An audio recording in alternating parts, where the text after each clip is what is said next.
spiritualize an answer and say, that they're looking for this like divine appointment, for the perfect person, and the perfect person doesn't exist, of course. So I would try to be very much of a realist and say, okay, we started this band to play music to the best of our abilities, and with everything we do, as we do it to the best of our abilities, that is essentially the way that we're able to glorify God. And so I would look for a great musician first and foremost, because I feel like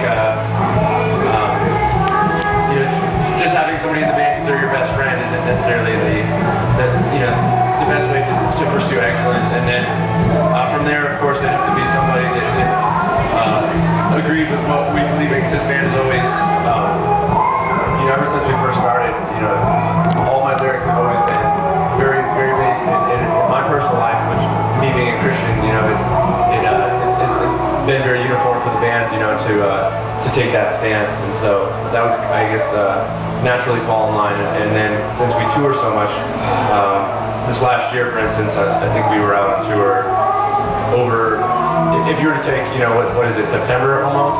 September of last year to September this year, we've been out and probably played about 250 shows. So, I mean, I really have lived with the people who are in my band. They have to be pretty easygoing, non-confrontational type people.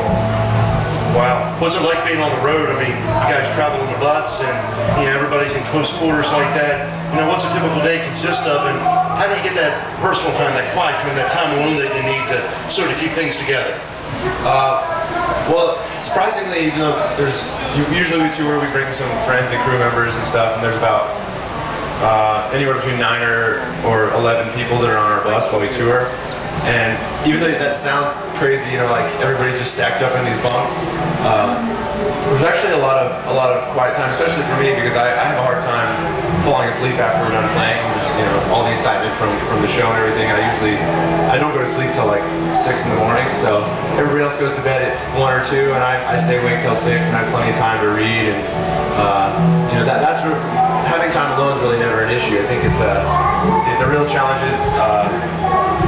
Like a night like last night, for instance, we played a show. We got 3 hours of sleep. We jumped on a plane and flew out here. And when everybody's only had a few hours of sleep and they're traveling a little bit uncomfortable, I think that's where you see somebody's true character. Like that's when all of us in the band, are really challenged to apply what we've learned. Not just talk about being a Christian and being forgiving and gracious, but to actually do that when you don't feel that way. As far as your latest album, is there a special song on there that really, like you said, kind of tells a story about your heart? From our most recent album?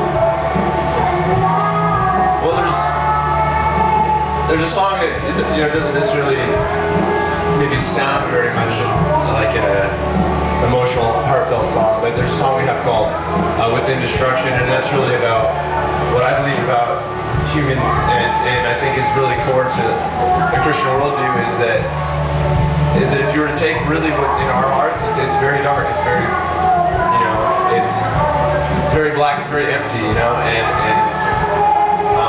the sooner we realize that we're just inherently very selfish people, the sooner I think we're able to change and find hope. And that song is called Within Destruction because I think that within the destruction of selfishness, of my heart, and of course like all of mankind, within that destruction we have the hope that God can rescue us from that. Do you have plans to do this for the next 5 years, 10 years? What's your goal as a band? I'll probably just keep doing this until my voice falls off, if that's possible.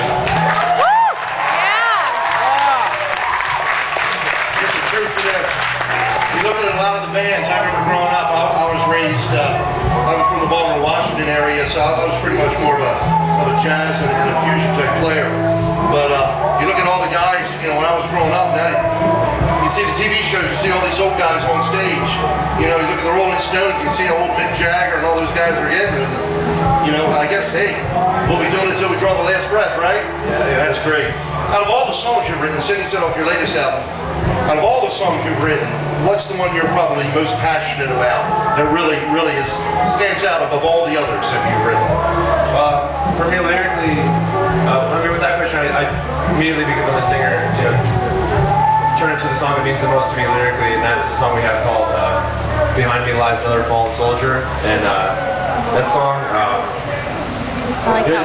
it reminds me that, you know, I think as we grow and as people, you know, become Christians and they realize we do need to be separate from the world around us, or we do need to change and live by a different standard, you know, than like maybe what we learn about through TV or whatever. But a lot of times as that happens, I think people feel like they can pat themselves on the back like they've done such a good job, you know, or that like we're so much better than other people out there. And the song "Behind Me Lies Another Fallen Soldier" just reminds me that we really don't give God anything other than what He deserved in the first place, you know. Like we're not out there like, you know, being this perfect model for all the rest of humanity that we can stand up on a, you know, or, you know, the typical phrase, you know, up on our high horse or anything like that. And it's very, songs always really kept me very, very down to earth and reminded me that everything that I can possibly give is what God deserves in the first place. And that it's a challenge that anytime that I hold something back, that's something that belongs to God.